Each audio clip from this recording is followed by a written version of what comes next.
போன வீடியோல சங் ஜின்வூ அன்கான்ஷியஸ்லேருந்து கண் திறந்துருவான். அதோட கன்னிவா இந்த வீடியோல பார்க்கலாம். ஜின்வூ ஒரு வழியா கண்ண தொறந்துருவான். தொறந்ததுக்கப்புறம் நம்ம எங்க இருக்கோம்னு சொல்லி யோசிச்சுட்டு இருப்பான். அன்கான்ஷியஸ்லேருந்து சடனா எழுந்தனால அவனோட பாடி ஃபுல்லா ரொம்ப டயர்டா இருக்கும். சுத்தி பார்த்துட்டு நம்ம இப்போ ஹாஸ்பிட்டல்ல இருக்கோம். இந்த அளவுக்கு நிலைமை மோசமா போயிடுச்சு போலன்னு சொல்லி யோசிப்பான். அந்த டைம் அவனோட அசிஸ்டன்ட் வந்து கதவு திறப்பான். சங் ஜின்வூ எந்திரிச்சதை பார்த்தோன்னே அவன் ஃபேஸே ரொம்ப ஹாப்பியா மாறிடும். ஜின்வூ இவன் ஏன் இப்படி ரியாக்ட் பண்றான்னு சொல்லி பார்த்துட்டு இருப்பான். அடுத்த செகண்டு, பாஸ் ஒரு வழியா கண்ண முழிச்சிட்டீங்க. நான் கூட உங்களுக்கு ஏதோ ஆயிடுச்சுன்னு சொல்லி பயந்துட்டேன். நீங்க 3 நாள் அன்கான்ஷியஸ்ல இருக்கீங்க பாஸ்ன்னு சொல்லிட்டு ஆனந்த கண்ணீர் வடிச்சிட்டு இருப்பான். இவன் சொன்னதை கேட்டு சங் ஜின்வூ ஷாக் ஆயிடுவான். 3 நாளாவும் அன்கான்ஷியஸ்ல இருக்கும். அந்த அளவுக்கு நான் என் பவர்ஃபுல்லா இழந்துட்டேனா? சரி, ஓகே, இதுக்கு மேல ரெஸ்ட் எடுக்க கூடாதுன்னு நம்பான். அந்த டைம் அவனோட மைண்ட்ல நிறைய டிஸ்டர்பன்ஸ் ஆகும். ஆர்கிடெக்ட் சங் ஜின்வூக்கு காட்டின மெமரி ஃபுல்லாவே அவன் மைண்ட்ல வரும். அந்த மோனாக்ஸ் ரூலர்ஸ்லாம் ஃபைட் பண்ணது, அங்க பார்த்த எல்லா பீஸ்ட் ஆர்மி எல்லாமே அவனுக்கு ஞாபகம் வரும். அதெல்லாம் நினைச்சு யோசித்து ரொம்ப டிஸ்டர்பன்ஸா இருப்பான். அவனுக்கு ஆர்கிடெக்ட் காட்டுறது எல்லாமே ஒரு புரியாத புதிராவே இருக்கும். அதுக்கப்புறம் சங் ஜின்வூ நம்ம 3 நாளா அன்கான்ஷியஸா இருக்குமா, அப்போ அந்த டைம் என்ன நடந்துச்சுன்னு சொல்லி யோசிப்பான். இவனோட அசிஸ்டண்ட்டை பார்த்து ஜப்பான்ல ஓப்பன் ஆன எஸ் ரேங்க் கேட் என்னாச்சுன்னு சொல்லி கேட்பான். இது கேட்டோன்னே அசிஸ்டண்டோட ஃபேஸே ஃபுல்லா மாறிடும். பாஸ் கிட்ட சொல்லலாமா வேண்டாமான்னு யோசிச்சுக்கிட்டே அந்த ரைடர் ஃபெயில் ஆயிடுச்சு பாஸ்ன்னு சொல்லுவான். ஜின்வூ அப்போ அவங்க நிலைமை ரொம்ப மோசமா இருக்குன்னு சொல்லி யோசிப்பான். இது வெறும் ஆரம்பம் தான், இதை விட இன்னும் நிறைய விபரீதங்கள் நடக்கும்னு சொல்லி ஆழமா திங்க் பண்ணிட்டு இருப்பான். அதுக்கப்புறம் சீன் அப்படியே ஷிஃப்ட் ஆகும். யூஜின் கில்டோட ஹெட் மியூகான் அவன் தலையில கையை வச்சுக்கிட்டு டென்ஷனா இருப்பான். இவன் யாருன்னு எல்லாத்துக்குமே நல்லா தெரியும். சங் ஜின்வோட அசிஸ்டண்டோட அப்பா தான் இவன். இவனுக்கு எத்தனை ஸ்லம்மர் டிசீஸ் இருக்கும். ஸோ அதை நினச்சிக்கிட்டு நம்ம இன்னும் எவ்வளோ நாள் அன்கான்ஷியஸாக தூங்கிட்டே இருக்க போகிறோமோன்னு சொல்லி ஆழமாக திங்க் பண்ணிட்டு இருப்பான். ரொம்ப டென்ஷனாக தலையை பிடிச்சிட்டு இருப்பான். அந்த டைம் அவனோட செக்ரட்டரி கிம் வருவான். நீங்கள் 24 மணி நேரம் தூங்கிட்டீங்க, சரியா 23 மணி நேரம் 46 நிமிஷம். நீங்கள் ஹாஸ்பிட்டலில் சொல்கிற இன்ஸ்ட்ரக்ஷன்லாம் ஃபாலோ பண்ணிங்கன்னா ரொம்ப நல்லதுன்னு சொல்லுவான். அதுக்கப்புறம் கிம் 2 இம்பார்ட்டன்ட் நியூஸ் இருக்குன்னு சொல்லுவான். அது என்ன நியூஸ்னா, எத்தனை சம்பளந்து ஒரே ஒரு பேஷண்ட் மட்டும் மறுபடியும் திரும்பி கான்சியஸ்க்கு வந்துட்டாங்க. இதை சொன்னோன்னே மியூகானுக்கு ஷாக் ஆயிரும். அந்த ரிப்போர்ட்டை அவன்கிட்ட கொடுப்பான். அந்த ரிப்போர்ட்டில் பார்த்தா அது சங் ஜின்வோட அம்மா. பொதுவாக எத்தனை சம்பளம் இந்த டிசீஸ் வந்துச்சுன்னா யாரும் கடைசி வரைக்கும் எந்திக்கவே மாட்டாங்க. ஒரே ஒரு குணமான பேஷண்ட் சங் ஜின்வோட அம்மா தான். இதை பார்த்தோன்னே மியூகான் இது எதுவும் தற்செயலாக நடந்த மாதிரி தெரியல, சங் ஜின்வுக்கு இந்த டிசீஸை குணப்படுத்துற அளவுக்கு எபிலிட்டி இருக்கான்னு சொல்லி யோசிப்பான். அப்படியே ஒரு செகண்ட் யோசிச்சுட்டு 2வது நியூஸ் என்னன்னு சொல்லி அவனோட செக்ரட்டரி கிம் கிட்ட கேட்பான். உங்களோட பொண்ணு ஜின்கி வந்திருக்காங்கன்னு சொல்லிட்டு கிம் போய் கதவை திறப்பான். இவ சங் ஜின்வோட அசிஸ்டண்டோட சிஸ்டர். இவ ஆல்ரெடி வர்றத சோகியான் ஆல்ரெடி இவங்கிட்ட காலில் சொல்லியிருப்பா. போன வீடியோவில் அதான் நம்ம பார்த்துருப்போம். அதே மாதிரியே இவளும் இப்போ இங்கே நேரில் வந்துடுவா. சங் ஜின்வூ ஹாஸ்பிட்டல்லேருந்து அவனோட அப்பார்ட்மெண்ட்டுக்கு போயிடுவான். அங்கே அப்பார்ட்மெண்ட்டு போய் நியூஸை பார்த்துட்டு இருப்பான்.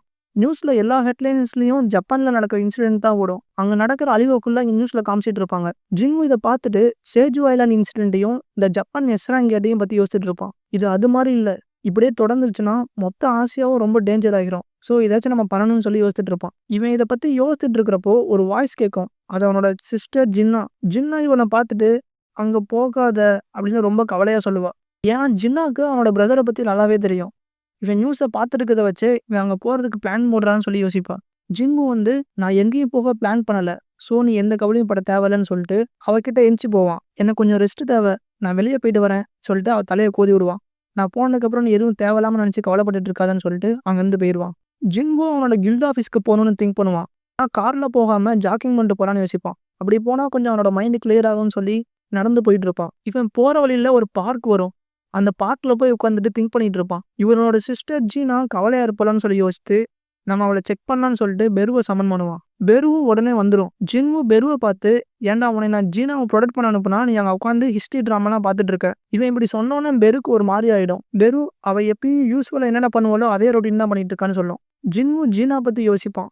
இவரோட சிஸ்டர் இவன் ஃபஸ்ட்டு 4 வருஷத்துக்கு முன்னாடி ரைடு போகிறப்பையும் இதே மாதிரி தான் ட்ராமா பண்ணிட்டு இருப்பான். ஜின்வை பற்றி அவன் நிறைய கவலைப்பட தான் செய்வான். இதெல்லாம் ஜின்வூ உட்காந்து யோசிச்சுட்டு இருப்பான். அதுக்கப்புறம் அடுத்து என்ன நம்ம பண்ணுறதுன்னு சொல்லி திங்க் பண்ணுவான். ஜின்வூ அங்கேருந்து எழுந்துச்சு மறுபடியும் ஆஃபீஸ்க்கு நடந்து போயிட்டு இருப்பான். அந்த டைம் அவனோட பின்னாடி ஏதோ கார் வரதை நோட் பண்ணுவான். கார்லேருந்து நீங்கள் தானே ஹண்டர் சங் ஜின்வூன்னு சொல்லி வாய்ஸ் வரும். சங் ஜின்வூ ஏதோ கேட்ட வாய்ஸ் மாதிரி இருக்கேன்னு சொல்லி யோசிப்பான். அதுக்கப்புறம் அவன் காரில் ஏறி போயிடுவான். கார் டேரெக்டாக மியூகானோட கில்ட் ஆஃபீஸ்க்கு போவோம். ஜின்வூவும் அவனோட அசிஸ்டண்டோட அப்பாவும் ப்ரைவேட்டாக உட்காந்து பேசிகிட்டு இருப்பாங்க. சங் ஜின்வூ இவர் எதுக்கு நம்மளை சடனாக மீட்டிங் கூப்பிட்டாரு, ஒருவேளை பிஸ்னஸ் ரிலேட்டடாக எதுவும் பேச போகிறாரான்னு சொல்லி யோசிச்சுட்டு இருப்பான். மியூகான் அவரை இன்ட்ரடியூஸ் பண்ணிட்டு அவர் பாக்கெட்ல இருந்து ஒரு செக் எடுத்து ஜின்வூ முன்னாடி தள்ளுவார். காசை வச்சு எல்லாத்தையும் வாங்க முடியாது, முக்கியமாக உங்களை மாதிரி எஸ்ரா ஹண்டரை, இது உங்கள் நேர்மைக்கு நான் கொடுக்குற பரிசாக வச்சுக்கோங்கன்னு சொல்லிட்டு அந்த பிளாங்க் செக்கை ஜின்வூ கிட்ட தள்ளுவார். ஜின்வூ டேரெக்டாக என்ன விஷயமா நீங்கள் என்னை பேசுறது கூப்பிட்டீங்கன்னு சொல்லி கேட்பான். மியூகான் உங்க அம்மாவுக்கு இருக்கிற அதே டிசீஸ் எனக்கும் இருக்கு. எத்தர்னல் ஸ்லம்மர்.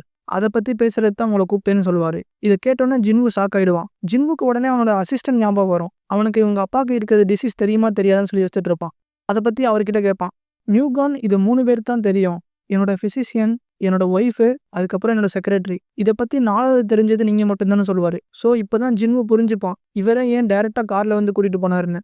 நியூகான் நான் எப்படி இந்த டிசீஸ குணப்படுத்துறதுன்னு உலகம் ஃபுல்லா தேடிட்டு இருந்தேன். அப்பதான் உங்க அம்மாவோட ரிப்போர்ட்ட பார்த்தேன். இந்த உலகத்திலே ஒரே ஒருத்தங்க மட்டும் தான் இந்த எத்தர்னல் ஸ்லம்மர் டிசீஸ்லேருந்து மறுபடியும் கான்ஷியஸ்க்கு வந்திருக்காங்க.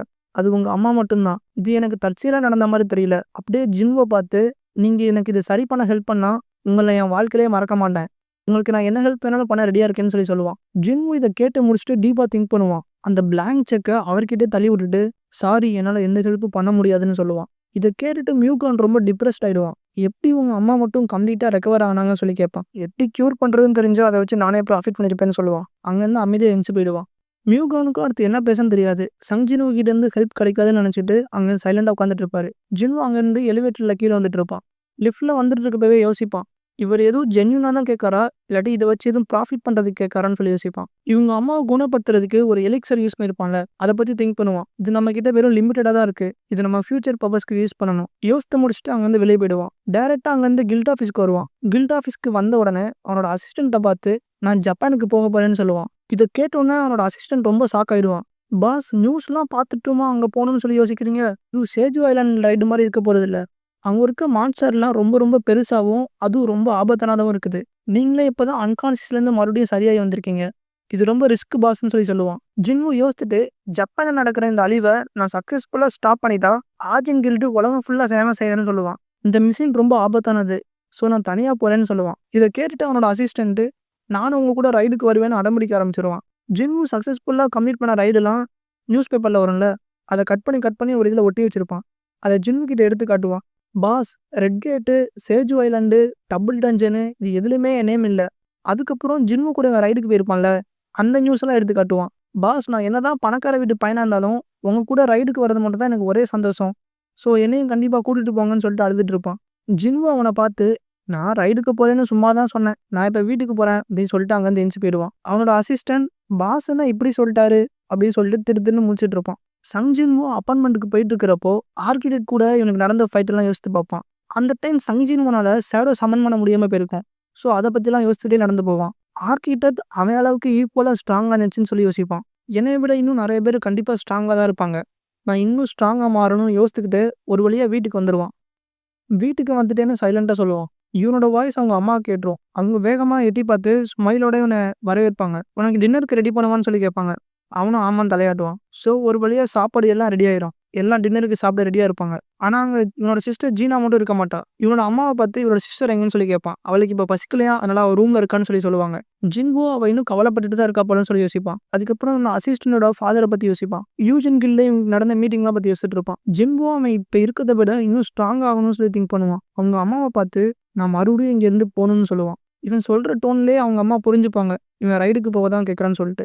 ஸ்மைல் பண்ணிக்கிட்டே, உங்க அப்பாவும் இப்படிதான். யாருக்காச்சும் ஹெல்ப் தேவைப்பட்டுச்சுன்னா, சாப்பிட்டுட்டு இருக்கப்போ கூட வேகமா எந்திச்சு போவாரு. நான் அவருக்கு சப்போர்ட் பண்ண மாரியே உனக்கும் சப்போர்ட் பண்ணுவேன். நீ சாப்பிட்டு முடிச்சதுக்கப்புறம் உனக்கு போறதுக்கு தேவையான எல்லாத்தையும் நான் ரெடி பண்றேன்னு சொல்லுவாங்க. ஜின்வு சைலண்டா எந்த சவுண்டும் இல்லாம அவரோட சிஸ்டர் ரூமுக்கு போவான். அங்க போய் பார்த்தா அவ பெட்ஷீட்ட மூடிக்கிட்டு ஒரு சைடுல படுத்துட்டு கிடப்பா. ஜின்வு பெட்ல அவ கிட்ட போய் உட்காருவான். உன்கிட்ட கொஞ்சம் பேசணும்னு சொல்லுவான். அவ பெட்ஷீட்ட மூடிக்கிட்டு சைட்லயே தான் நிப்பா. ஜின்வு, நான் நிறைய தடவை சாவ பார்த்துட்டு வந்திருக்கேன். அதுவும் இப்ப ரீசென்ட் டைம்ல கிட்டத்தட்ட செத்துருவேன்னு நினைச்சேன். ஸோ ஆபத்தை சந்திக்கிறது எனக்கு ஒன்றும் புதுசு இல்லைன்னு சொல்லுவான். அவ தலையில சாப்பிட்டா கையை வச்சு, நீ என்னோட கஷ்டமான டைம் எல்லாத்துலயும் என் கூட இருந்திருக்கன்னு சொல்லுவான். இவன் பேசுறதெல்லாம் கேட்டுட்டு இவனோட சிஸ்டர் ஜீனாவோட கண்ணு அப்படியே கலங்கி நிற்கும். இவன் எவ்வளவுதான் ஸ்டாப் பண்ணாலும் ஜின்வு கண்டிப்பா போக தான் போறான்னு இவளுக்கு நல்லாவே தெரியும். ஜின்வு பேசுறதெல்லாம் கேட்டுட்டு இவ பெட்ஷீட்டை கூட எடுக்காம அந்த சைடு திரும்பி அப்படியே அழுதுட்டு இருப்பா. ஜின்வு, நான் எவ்வளவு தூரம் போனாலும் சரி, எங்க இருந்தாலும் சரி, கண்டிப்பா உன்னை ப்ரொடெக்ட் பண்ணுவேன்னு சொல்லுவான். அதுக்கப்புறம் சீன் அப்படியே ஹண்டர் அசோசியேஷன் ஹெட்டுக்கு ஷிஃப்ட் ஆகும். இவர் பிரஸ் மீட்டுக்கு எல்லாரையும் வர சொல்லியிருப்பாரு. ஸோ உலகத்துல இருக்க எல்லா ரிப்போர்ட்டர்ஸும் அங்க வந்து ரெடியா இருப்பாங்க. கோகானி மைக் கிட்ட போய் சங் ஜின்வுன்னு சொல்லுவாரு. ஜின்வு வர்றத எல்லாருமே வேக வேகமா போட்டோ எடுத்துட்டு இருப்பாங்க. மைக்ல ஜப்பான்ல நடக்கிற நெருக்கடி காரணமாக ஜின்வு வந்து ஜப்பானுக்கு போறதுக்கு முடிவு எடுத்திருக்காங்கன்னு சொல்லி அனௌன்ஸ் பண்ணுவாங்க. அனௌன்ஸ் பண்ணி முடிச்சுட்டு அசோசியேஷன் ஹெட்டும் ஜின்வுவும் கை கொடுப்பாங்க. அந்த மொமெண்ட்டை எல்லாருமே போட்டோ எடுப்பாங்க. ஒரு வழியா சங் ஜின்வு ஜப்பானுக்கு போற டெசிஷனை கன்ஃபார்ம் பண்ணிடுவாங்க. அடுத்த வீடியோல ஜப்பான்ல உள்ள எஸ் ரேங்க் பீஸ்ட்டுக்கும் சங் ஜின்வுக்கும் நடக்கிற ஃபைட்ட பார்க்கலாம்.